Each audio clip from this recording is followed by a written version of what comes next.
Татар җәмәгатьчелеге Татарстанның халык артисты Раушания Юкачеваны соңгы юлга озатты. Хушлашу мәрәсиме Галиәскәр Камал исемендәге театр фойесында узды. Тулырак мәгълүмат хәбәрчебез язмасында.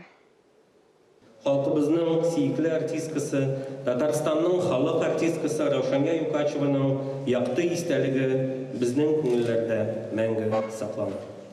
Раушания Юкачева 1959 елның 18 февралендә Питрәч районы Күн авылында туган.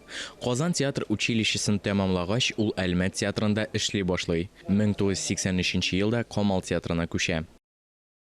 Раушания кебек көчле рухлы кешеләр бик сирәк. Ул инде йөрәгенә 2 операция кичергән кеше, әгәр дә аның урында башка берәү булса, бу гомерен яши алмас иде. Чөнки мин аны үзенең диагнозына карата яхшы озак яшәде дип уйлыйм. Ул кешедән үзен ким дип яшәмәде, ул көчле кешеләрдән көчле булып яшәде.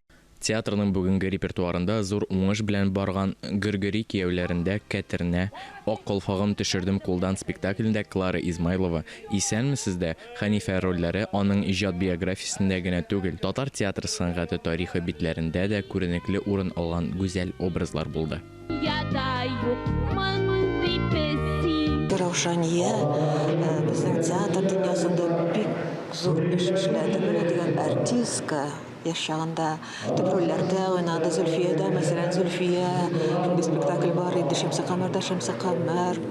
Галиәскәр Камалның бәхетсез егетендә Гайни, Асыгай Нулина белән бергә уйнадылар. Һәм ул бик актив, ялкынланып яшәде, эшләде, оештыру сәләте көчле иде. Аны кулланды. Мин аңа карый идем дә, сокланам да, гаҗәпләнә дә идем. Раушания Юкачева үзе васит итеп калдырганча, туган ягы Питрәч районының Күн авылында җирләнде.